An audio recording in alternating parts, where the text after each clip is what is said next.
we've heard all about this machine deck that's mysteriously good, but it finally topped a regional. Smash the crap out of that subscribe button so you guys don't miss out on more awesome content.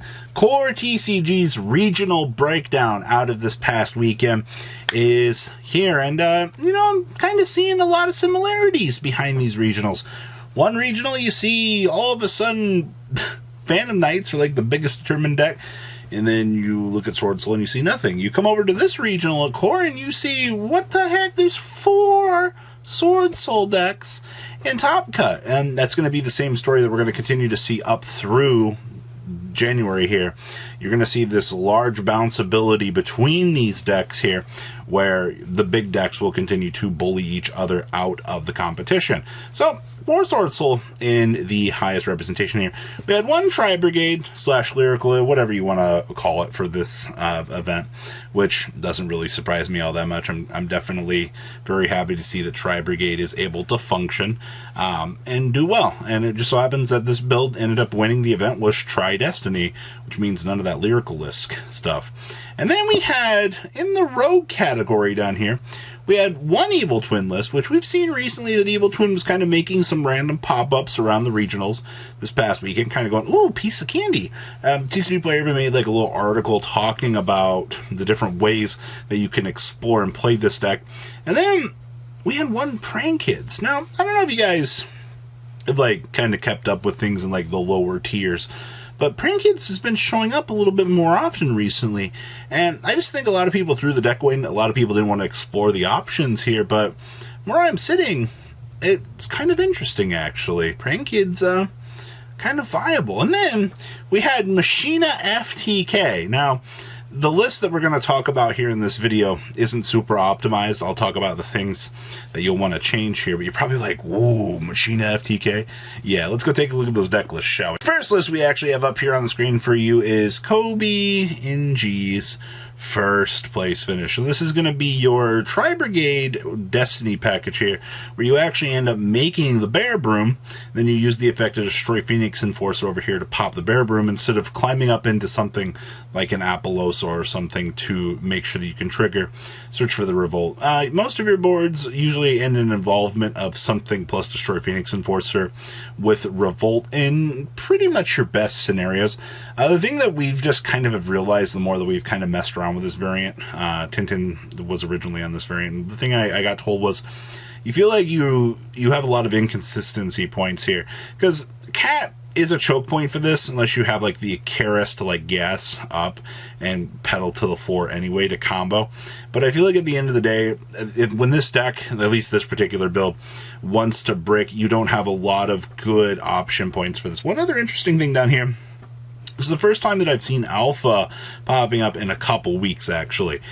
Do keep in mind that this card will give you an additional board clear, gives you the ability to establish a 3K body on the field so that you can maintain the course of the game. If anything sort of happens that the game might spin out of your control, I feel like you'll run into some issues at that point, but Alpha gives you a little bit more push for going second, especially when you have Evenlys side by side for it. So congratulations to Kobe for locking down a very nice win here.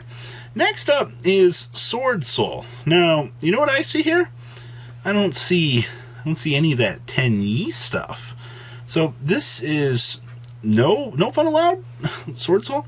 I see that we actually have the crossout detonators built into this, which is kind of interesting. I think this is the most interesting thing that catches me off guard here with Phallic's list.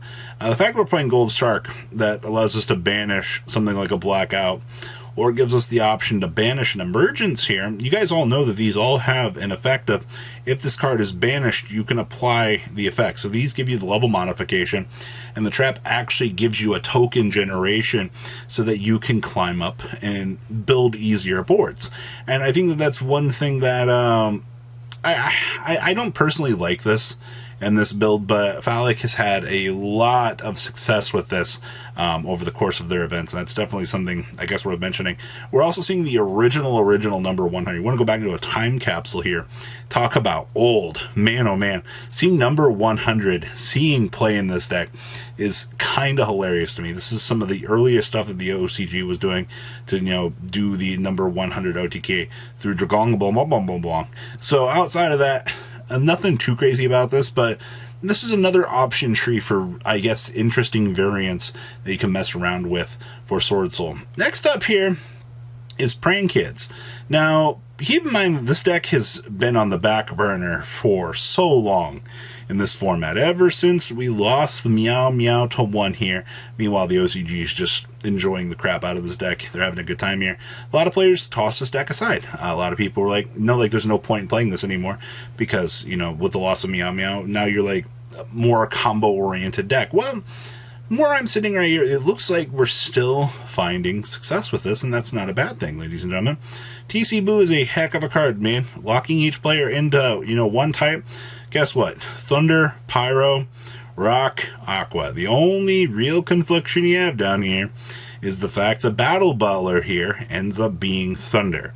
Alright, and I think as long as you can manage your resources and make sure that you don't, overstep your boundaries when you have TC Boo active, you'll be fine. The other thing is you can recycle your cat to put it back into the deck. I mean, I guess you do lose one extra potential pop with the Battle Butler, but you have options available to you with this, and I do think that this is something that I guess a lot of Praying Kids players really need to hear right now is this deck is still viable. It just takes a little bit more brain power than the standard Unga Bunga I don't like this deck anymore that a lot of players were kind of going off about. Alright, now here's the headliner.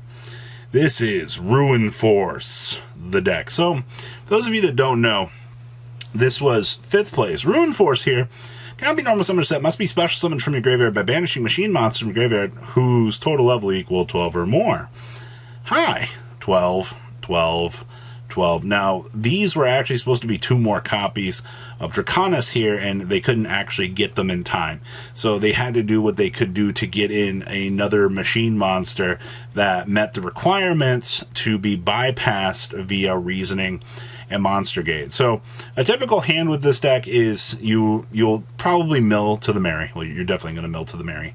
All right, and then the Mary you can link out for the Linkuriboh. Mary will trigger and go to the bottom of the deck, in which case if you have another copy of Monster Gate or, the Reasoning, you'll mill out your entire deck. And that's where the fun begins, because all these Ruin Forces will start coming out, and you're going to gust off OTK your opponent because your entire game plan revolves around this. Now, how do we tuck those gust-offs back? Well, we have Machine Overdrive. It literally says we can shuffle 3 from the banished pile and or graveyard, shuffle your deck, and then draw a card.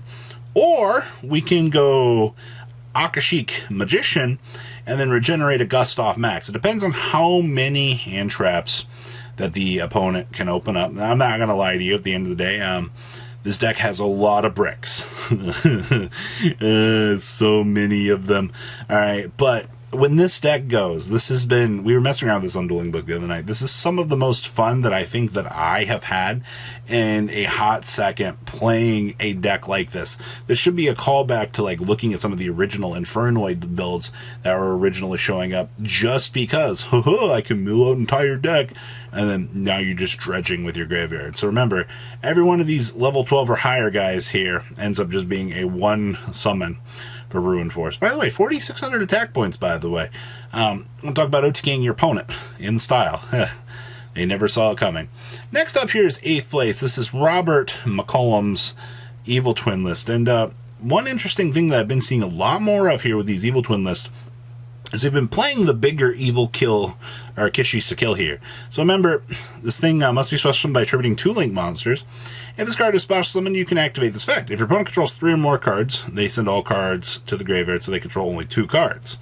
And then while you have a Kishi Kill monster in your graveyard, and a Lilla, alright, you get a nice 2,200 attack point boost here. That's 4,400 attack points. I always find this card very interesting in the general retrospect of this deck, because a lot of players just toss this card aside, but yeah, that's kind of what you're looking at here. This is your like extra boss monster to clear to the opponent's field. Also, outside of that, this whole deck's like a preventative measure at this point. Like, you got to make sure that you can set up and establish, and you know what's going to stop you from doing that? Hand traps. Hand traps are one of the worst things that you'll have to deal with out here as an Evil Twin player. So you've built in as much preventative measures as you can through the talents and the crossout designators so that you can actually play the game. Well, that is our core regional breakdown experience. I hope you guys enjoyed that little look into Machine FTK. I will see your beautiful faces back here later today. Make sure you guys smash that ever living crap with that subscribe button. Peace out, guys. Patrons, thank you.